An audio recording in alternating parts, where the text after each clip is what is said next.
ফোনের গ্যালারি ঘাঁটতে ঘাঁটতে হঠাৎ দেখি কিছু ভিডিও আমার ফোনে রয়ে গেছে, মানে কিছু পুরনো ভিডিও। তো ভাবলাম সেটাকে পোস্ট করা যাক। আমি তো তখন এডিট করিও নি আর দেখিও নি, আর আস্তে আস্তে ভুলেও গেছি, এরকম হয়েছে ব্যাপারটা। তো হঠাৎ করে এরকম ফোন ঘাঁটতে ঘাঁটতে পিছনের যখন ফটোগুলো ভিডিওগুলো দেখছি, তখন দেখছি এই ভিডিওটা আছে। এটা হচ্ছে আমাদের গ্রীষ্মকালে যখন সামার ভ্যাকেশন ছিল, তখন দ্য একেন রিলিজ করেছিল বেনারসে বিভীষিকা, সেটা। তো একেন বাবুর আমরা দুজনেই খুব ভালো ফ্যান।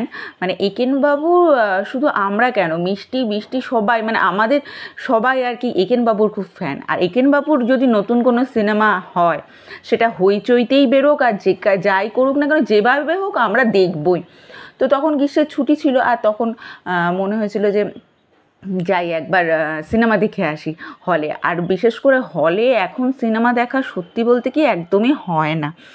মানে আগে যখন কলেজে পড়তাম তখন একটা বিশাল ব্যাপার ছিল যে হলে সিনেমা দেখতে যাব, একটা অন্যরকম ব্যাপার। কিন্তু এখন ফোনেই সব হয়ে যায়, আর নতুন করে সিনেমা দেখতে যাব এই ব্যাপারটা সত্যিই হয় না। তবে ইচ্ছে ছিল যে একটু অনেক দিন পর, প্রায় কি ওই আমার মনে আছে পাপি আর আমি প্রায় 5-10 বছর আগে হয়তো একবার সিনেমা দেখেছিলাম একসাথে।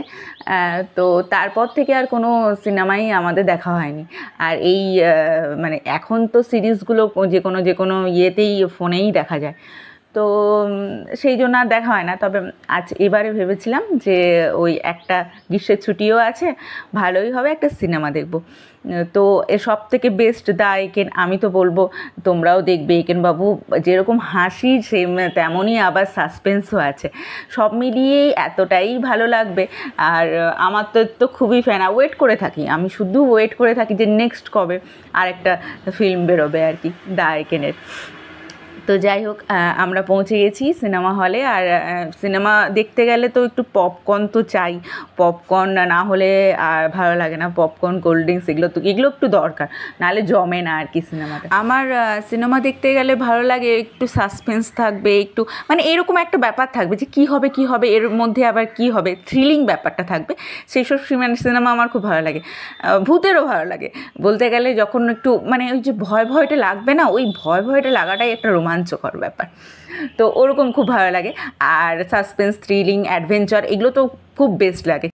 যেমন ফাইনাল ডেস্টিনেশনের প্রথম থেকেই আমি সবগুলো দেখেছি, তো ভয়ও লাগে, আবার দেখতে ভালোও লাগে আমার। কিন্তু পাপিয়ার আবার ওই সব পছন্দ নয়, ওই খুন হয়ে যাচ্ছে, তারপর আবার ভূতের সিনেমা, বাবা ও তো বাবা রাতে ঘুমই হবে না, ওর এত ভয় পায়, ও একদমই পছন্দ করে না। ওর এরকম আর কি ওই অ্যাডভেঞ্চার থাকবে, যেটা হয় আর কি ডিটেকটিভ সিনেমাগুলো, সেরকম ওগুলো খুব ভালো লাগে। তাছাড়া মানে এই একটু ভূতের বা একটু খুন হয়ে যাচ্ছে, মার্ডার হয়ে যাচ্ছে, চারিদিকে রক্ত, ওই মারপিট হচ্ছে, ওই সব আর কি একটু বেচারাও বলছে না আমি ওসব একদম দেখবো না, আমাকে একটু ভালো সিনেমা দেখাবে। আর একেন বাবুটা তো সব থেকে বেস্ট, যেহেতু হাসির আর কি। তো যাই হোক, ওরকম আর কি আমাদের সিনেমার চয়েস। তো আমি যদি কোনো ওই রকম টাইপের সিনেমা দেখি, মানে ফাইনাল ডেস্টিনেশন বা ওই রকম টাইপের যদি সিনেমাটা দেখি, তখন আমি একাই দেখি, নাহলে তো পাপিয়া ঘুমোতেই পারবে না রাতে, এরকম আর কি অবস্থা। আর এইদিকে চা খেয়ে নিলাম সিনেমা দেখার পর। চাটা তো মাস্ট খেতেই হয়, চা না খেলে আমাদের দিন শেষই হবে না। চাটা খাওয়ার পর একটু ঘোরাঘুরি করে নিলাম, এমনিতেও টাইম হয়ে গেছে 3 ঘন্টার মুভি দেখার পর, এরপর তো টাইম হয়েই যাবে, এরপর তো বাড়ি যেতেই হবে। তো যাই হোক, চলো এরপর বাড়ির দিকে যাওয়া যাক। আজকের জন্য এইটুকুই। সবাই ভালো থেকো, সুস্থ থেকো, দেখা হচ্ছে একটা নতুন ব্লগে। টাটা।